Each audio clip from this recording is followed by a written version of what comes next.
Move over power suits and sportswear, there's a whole other world of 80s trends making a comeback that tastes a whole lot better than spandex. Back in the day, Bagel Bites were the after-school snack of champions. Even as adults, it's sometimes hard to imagine a better way to spend an afternoon than popping a tray in the oven and throwing on some cartoons. But somewhere in the late aughts, we saw fewer and fewer ads for them on TV, and they kinda hit the back burner for a while. Thankfully, in the early 2020s, they came back in a big way with a whole new ad campaign. We can practically smell that cheesy, tomatoey goodness. And this time around, we think they're here to stay and burn the mouths of a whole new generation of middle schoolers. When pizza's on a bagel, you can eat pizza anytime! If you've never fully appreciated the cultural impact Bagel Bites have, Canada made that very clear a few years back. Bagel Bites were pulled from shelves in 2021, and fans were so outraged that frozen heat-and-eat snack sales dropped as a whole by around 30%. Thankfully, the bigwigs learned their lesson, and you can access Bagel Bites in the Great White North once again. No 80s picnic was complete without deviled eggs. Dusted with paprika and chives, there was always something charming about these old-school snacks, and it's no surprise that they're making a comeback. In fact, the age of social media has seen an entire new generation's take on deviled eggs come to life, and the results may shock you. Grandmas everywhere will probably be appalled to hear that some people don't even use a piping bag for their deviled eggs anymore. Instead, some cooks online have developed lazy deviled egg recipes by keeping the hard-boiled egg yolks in the whites and layering their other ingredients on top. Without the added effort of taking the yolks out and preparing them separately, deviled egg fans have started using the time they save to put different toppings on each deviled egg they make and serving them in flights. These days, you shouldn't be surprised to see anything from capers to caviar or sliced lox layered on top. And while old standards like mayo still make an appearance in many recipes, you can get away with throwing all kinds of unconventional condiments in the mix as well.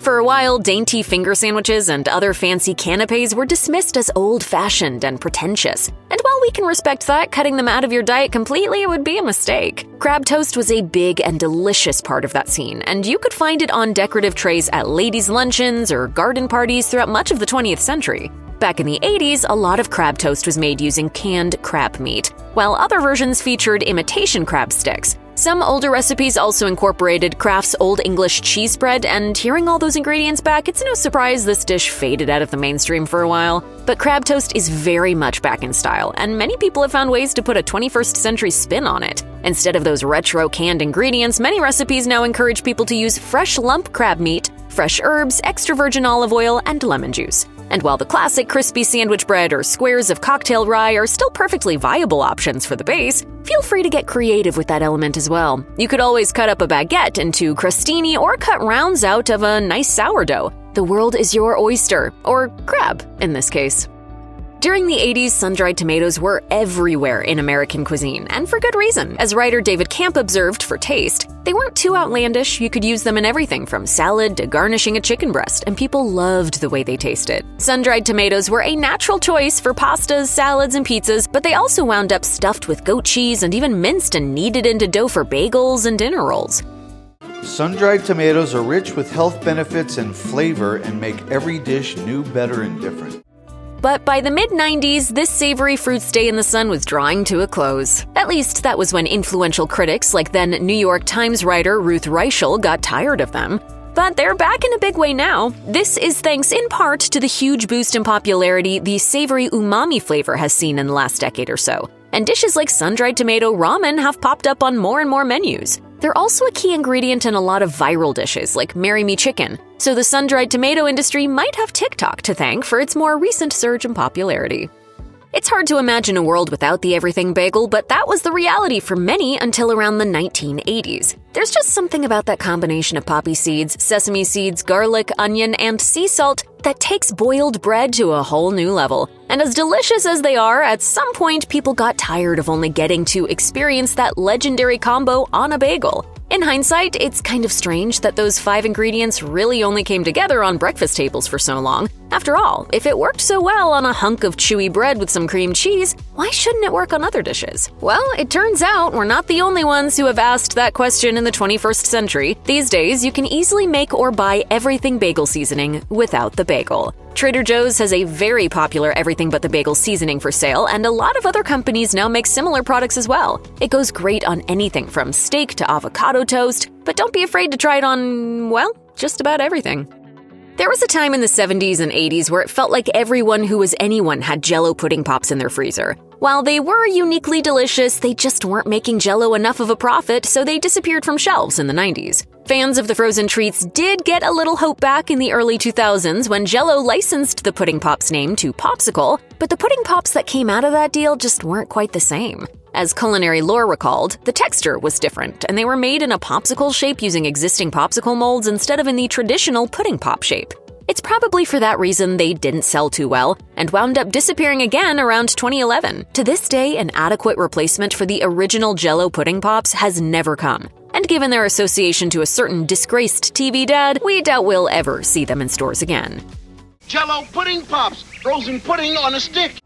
So, fans of the frozen treats have taken matters into their own hands. Lots of people online have shared recipes for how to replicate the classic pudding pop. Even Jell-O put up a tutorial on its official TikTok.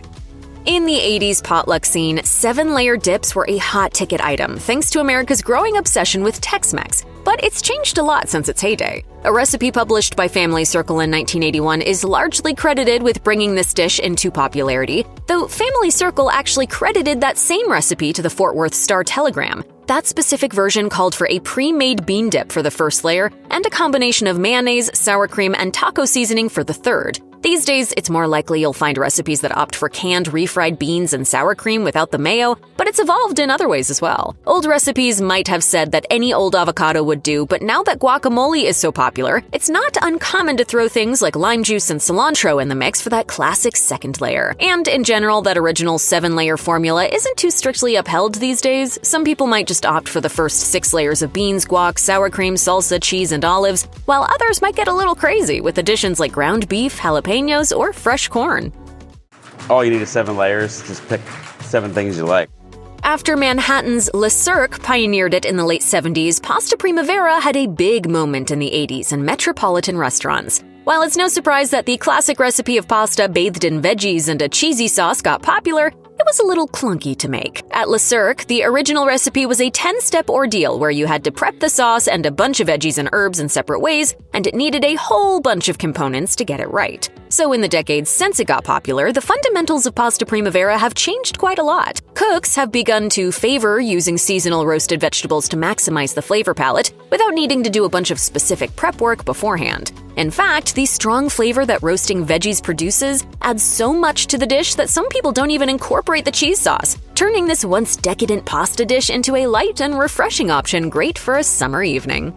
Forbes wrote about the return of the 1980s-style wine cooler back in 2019, and technically, it's true. The iconic wine cooler maker, Bartles & James, had come out with a pre-packaged canned cocktail that is both fizzy and made with wine. However, what is in those cans, along with the fizzy wine, is not what people who came of wine-drinking age during the wine cooler 80s think of as wine coolers. The wine coolers of the 1980s were made from wine, carbonated water, and sugar, which made them as close as you could get to a commercially bottled wine spritzer, which is just wine diluted with soda. It's not that anyone really needed a pre-bottled wine spritzer, when all you need to make your own wine spritzer at home is a glass of wine and a spritz. But 1980s wine coolers had their fans. So many, in fact, that wine coolers became big business, with Gallo, Seagram's, and Bartles & James as a few of the most popular players. But then Congress got involved, and long story short, made wine blending bad business, and became a not-so-lucrative one at that. In response, cooler manufacturers started replacing wine with cheap malt liquor, which is how Zima came to exist. On the plus side, taking wine out of the equation enabled beverage manufacturers to get super creative with their flavors. On the negative side, is a wine cooler that waters down its wine with malt liquor really a wine cooler?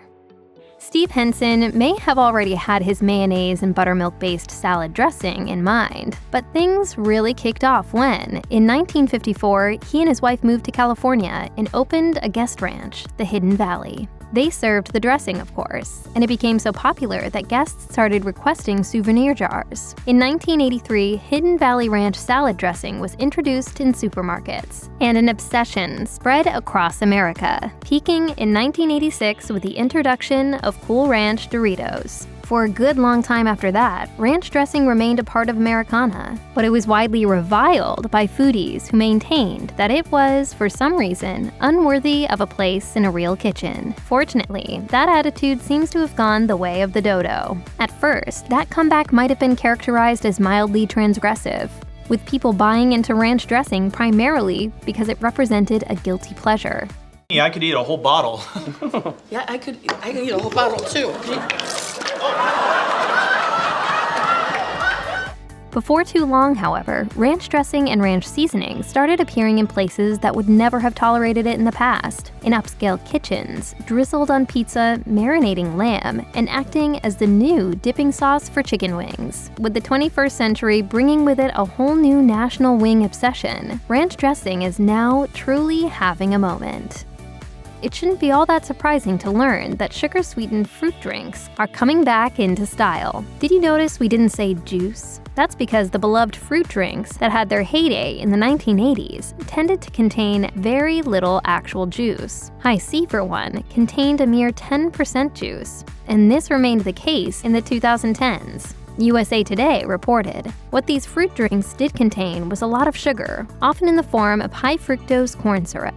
High C, which has been around since 1946, enjoyed a huge surge of popularity in the 1980s, thanks in part to the introduction of their Ecto cooler juice boxes. High C became a mainstay at McDonald's, with the orange lava burst flavor becoming a cult favorite. So then, why did McDonald's discontinue it in 2017? Strangely enough, the decision had less to do with sugar and more to do with licensing obligations. In 2017, McDonald's had recently entered into a partnership with Coca-Cola, makers of Sprite, Tropic Berry, and that would have been a direct conflict. Now, fans of High C Orange Lava Burst can breathe a sigh of relief. On February 21, 2021, McDonald's announced it was bringing the popular drink back and that it would be available nationwide by summer. You know those tins of flavored popcorn that people send as gifts around the holidays? Well, you can thank the 1980s for that. In 1983, the New York Times wrote, a scant 2 years ago, there was plain popcorn and buttered popcorn and caramel popcorn, and a few slightly more exotic flavors such as cinnamon for those who would dare. But now there is pizza-flavored popcorn, watermelon-flavored popcorn, and taco-flavored popcorn, and the stores that sell them are called gourmet shops in the industry.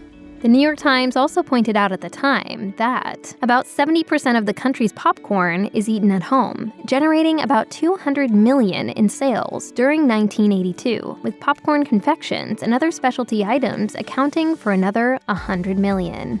Again, that was in 1983, but looking back, it could seem as if the New York Times was penning a future letter to pandemic America, one which predicted the resurgence of home-popped popcorn and popcorn confections at the time when much of America found themselves stuck at home.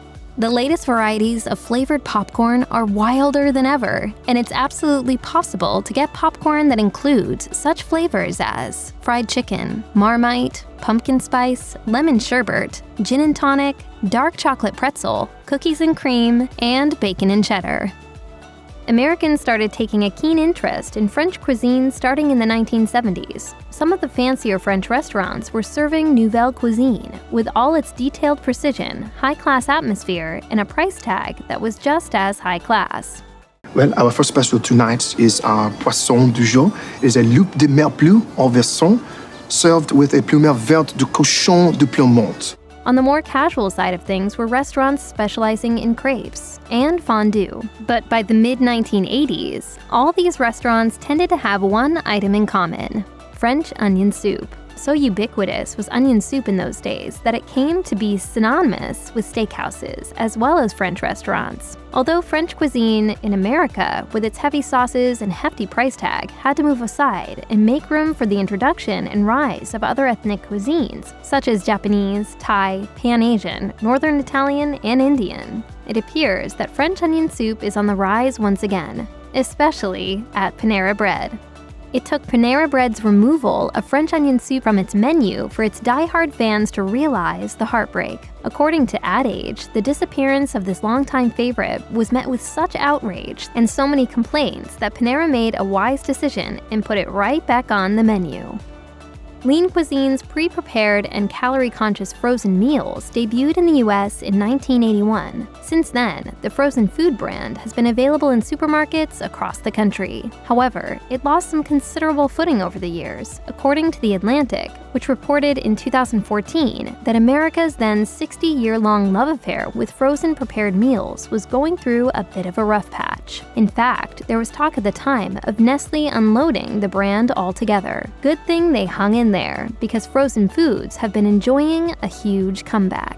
In April 2020, the National Frozen and Refrigerated Foods Association reported that even before the pandemic, the frozen foods department of grocery stores nationwide had grown $918 million in the preceding 52 weeks, with sales totaling $54.6 billion. As the months went on and more restaurants and fast casual businesses continued to keep their doors shut and services limited due to the COVID-19 outbreak, demand soared even further. Apparently, seeing a great opportunity, Nestle grabbed it, relaunching more than half its existing offerings and introducing brand extension Life Cuisine. Quiche became popular in the 1970s and was still enjoying its heyday in the early 1980s when it was served in countless restaurants on stoneware plates with melon wedges, grapes, and some kind of green shrub.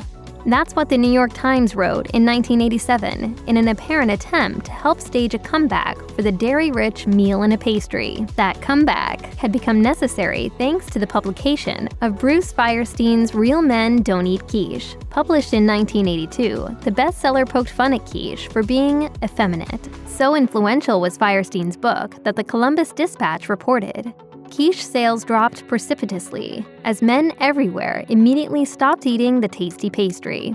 Now, however, quiche is making a comeback, and it's high time too. Not only is it great for any meal of the day, but perhaps best of all, it's so versatile that you can make one with almost any filling you want. By 2020, quiche was in the headlines again when the Dallas Morning News observed that quiche is emerging once again because quiche is all things to all meals. The answer to what is for breakfast, lunch, brunch, or dinner had fruit for breakfast or brunch, or salad for lunch or dinner, and meals are complete. The late great chef Paul Prudhomme has been credited with introducing the world to blackened redfish. Prudhomme's innovation, which introduced the nation to the sheer bliss that resulted from combining a well-buttered thin redfish fillet with a spice mixture. It single-handedly brought Cajun food to prominence in the 1980s. In fact, the Cajun trend became so hot in the 1980s when Prudhomme opened a pop-up version of his legendary New Orleans restaurant, K. Paul's, on New York City's Upper West Side. In 1985, it drew a crowd of 250 people, even after the New York City Health Department shut the place down temporarily over hygiene concerns. In the years that followed, redfish became so popular that it became overfished, to the point where it is no longer legal to fish for it in most of the U.S. But who needs redfish when you can enhance just about any animal protein by coating it with butter and blackening spices and allowing it to char? Especially when those blackening spices are now readily available, pre-mixed at virtually any supermarket. Food bloggers everywhere soon announced that with or without redfish, blackening was ready for its comeback, and it was true. Sugary breakfast cereals have been around since 1939, and ironically, Jim Rex, the inventor of the first sugary cereal, appropriately named Ranger Joe Wheat Honeys, came up with the idea because he was horrified by how much sugar he saw his kids dumping into their bowls of non-sugar cereal. Post's Sugar Crisp came next, according to Women's Health. Released in 1948, it was first in a long line of sugar-laden cereals that would soon become the norm. By the 1980s, sugar was the name of the game, and once sugar cereals started partnering with all the kids' favorite television shows, they locked down the interest of American children. By the 1990s, however, consumers were becoming increasingly health conscious, and sugar cereals came to shoulder at least some of the blame for the increase in obesity among American children. Defensively, many sugar cereals began dropping the word sugar from their names. Now it appears that cereal manufacturers have once again been circling around the sugary cereals they know work really well. The reason? Dwindling sales. As much as American consumers don't want sugary breakfast cereal, they also don't seem to have any interest in buying breakfast cereal that doesn't come pre-sweetened. Accordingly, cereal manufacturers have been steadily increasing the sugar in their cereals in an attempt to lure back customers that have started looking elsewhere for their breakfasts.